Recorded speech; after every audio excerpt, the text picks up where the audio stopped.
May kakalikutin ulit tayo guys, isang Eureka rice cooker. So ang problema nito mga kalikot, ayan, kahit didiinan na natin yung mismong lutuan niya, hindi naglalak yung kanyang switch.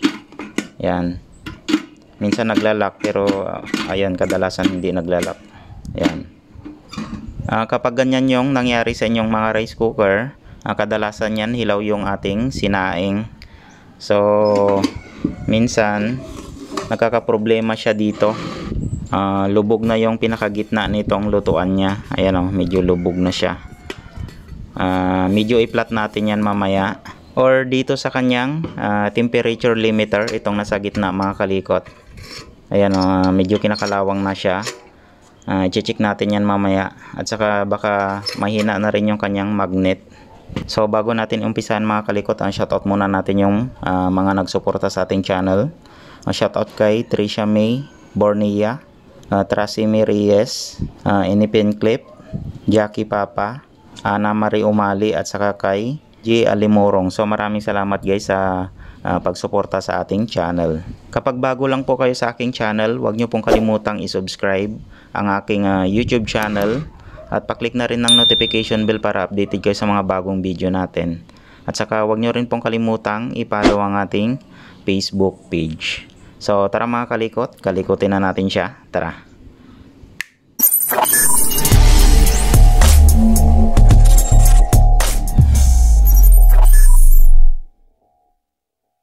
I-share ko rin sa inyo mga kalikot kung paano tayo magpalit ng temperature or magnetic temperature limiter. Nabuksan na natin siya. Yan. Bali tanggalin lang natin yung lock nya dito sa side, ito at saka ito, para mahugot dun sa kabila. Ito, yan, palitan natin siya ng bago. Unang gagawin natin mga kalikot, tanggalin muna natin yung lock nya dito sa gitna. Madali lang naman tanggalin.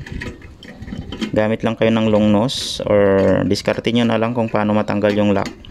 Sundan nyo lang yung parang kwan nya, uka.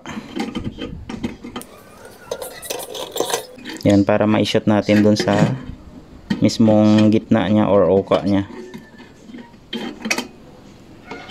Yan, tapos tulak lang natin para matanggal siya.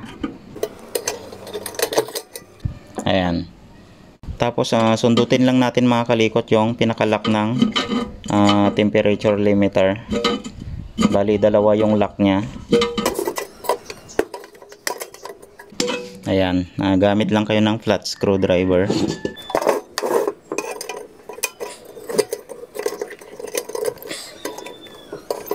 Ayan guys, malapit na natin matanggal.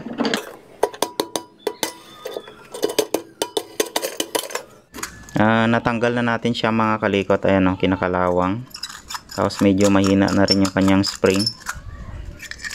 Tapos pati yung kanyang magnet, ayan o, mahina na rin. So palitan na natin siya ng bago. Ayan. Tapos ilagay na natin yung bagong temperature limiter natin. Ayan. So kailangan i-shot nyo rin mga kalikot yung pinakalock nya sa gitna. Pwede rin unahin yung ilock yung mismong body ng kwan, temperature limiter. So may dalawang lock siya dito sa side. Ito yung ilalock natin. Tapos lock na rin natin tong nasa gitna mga kalikot, para hindi na mahulog. Yan. So madali lang naman mga kalikot. Bali straight lang natin para mag-lock yung nasa gitna. Yan. So ganyan siya. Tapos yung tatlong lock na to mga kalikot, wag nyong itapat dito mismo sa switch, kasi tatama siya kapag i-switch natin. Dapat dito sa gitna ng dalawa. Wag nyong itapat itong kanyang lock dito sa switch mismo. Ayan, medyo angat siya mga kalikot, hindi katulad yung dati niya, medyo lubog. Ayan o. Kaya hindi naglalak yung kanyang switch. So try natin. Ilagay na natin yung kanyang lutuan. Tapos press natin siya. Yan. Tapos ibaba natin yung kanyang switch. Check natin kung maglalak na yung kanyang switch. Ayan guys, oh. Tapos ibalik natin. Ayan, oh. Mahirap ibalik.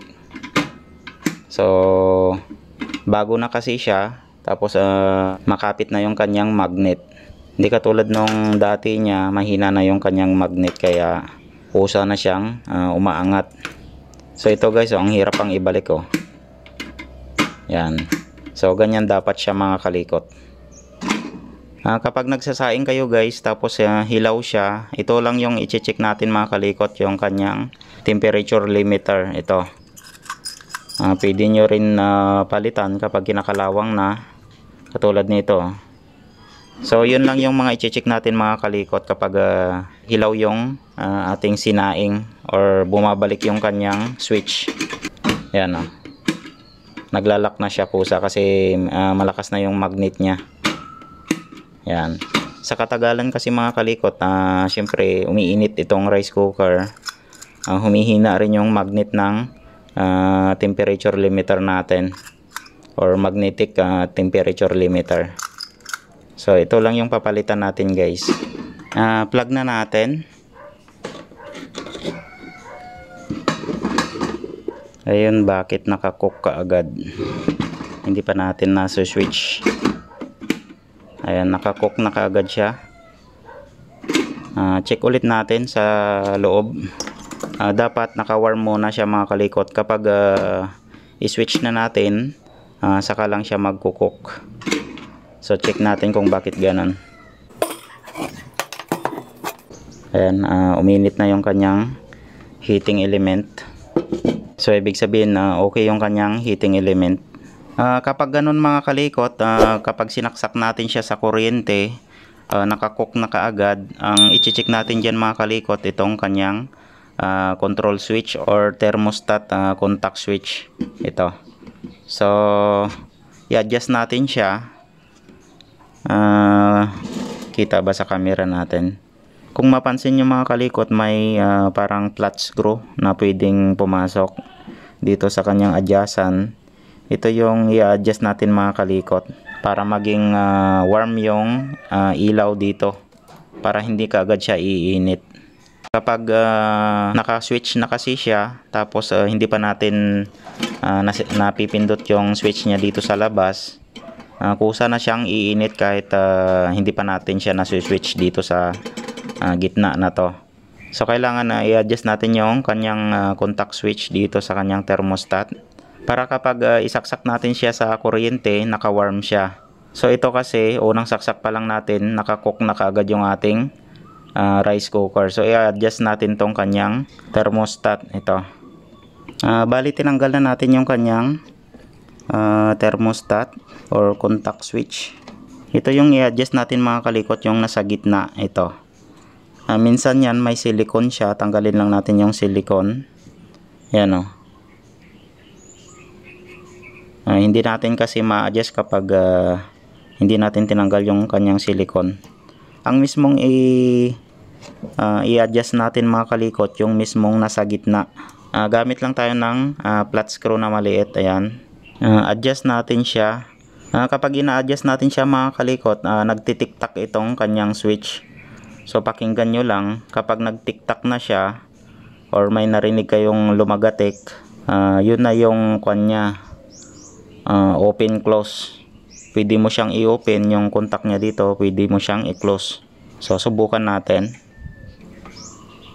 So pag pinihit nyo hindi pa rin nagtitiktak, baka sa kabila yon. Kunwari ito guys, kahit anong pihit natin hindi pa rin nagtitiktak.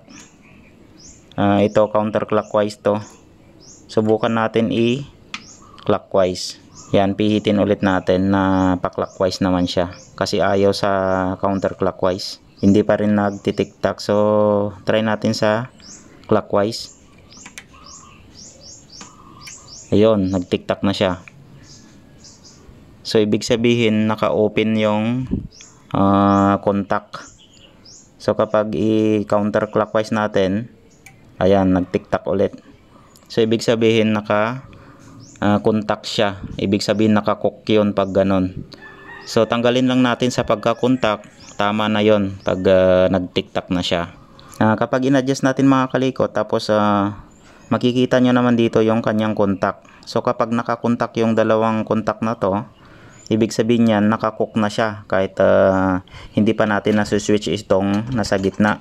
So kailangan naka-open siya para yung ilaw niya nasa warm. Saka lang magkukook kapag na-switch na natin siya dito sa mismong gitna or switch niya dito.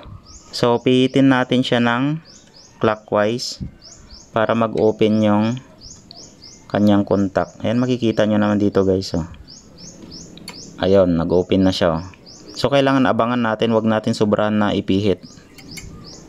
Ayan, ibalik ulit natin siya, i-contact natin. Ayun, nag-tiktak na siya. Tapos i-clockwise natin. Pero dandahanin na lang natin mga kalikot. Kailangan kunting pihit lang para mag-open yung kanyang contact. So i-open natin, clockwise siya. Ayun, so kapag nag-tiktak na siya, tama na yon, wag na natin pihitin. So okay na siya mga kalikot. So ganun lang ang pag-adjust. Kailangan naka-open siya para yung ilaw niya dito naka-warm. Kasi kapag naka-contact yan, ibig sabihin naka-cook na siya. Unang saksak pa lang natin na hindi pa natin na switch. Tapos ibalik na natin siya mga kalikot.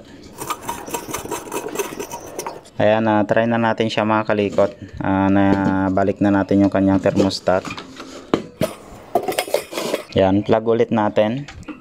Tapos check natin kung iilaw pa yung kanyang cook kahit hindi pa natin siya nasa-switch.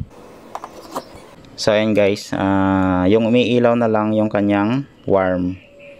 So dati kapag unang saksak pa lang natin na hindi pa natin siya na-switch, naka-cook ka agad. So ibig sabihin iinit na yung kanyang heating element kapag nakaselect na siya sa cook na hindi pa natin siya na-switch. So yun lang yung i-adjust natin mga kalikot, yung kanyang thermostat. So ayan mga kalikot, naka-warm siya. So switch natin. Ayan, saka lang lilipat yung kanyang ilaw sa cook kapag na-switch na natin siya. Saka lang siya iinit. So ganun lang mga kalikot ang pag-adjust ng thermostat. So obserbahan natin kung iinit. Kasi kanina guys, umiinit naman. Kasi naka-switch yung kanyang thermostat kaya naka-cook siya. Nung hinawakan natin yung kanyang heating element, mainit siya. So ibig sabihin okay yung kanyang heating element.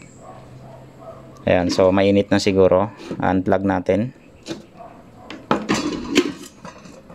Ayan guys, mainit na yung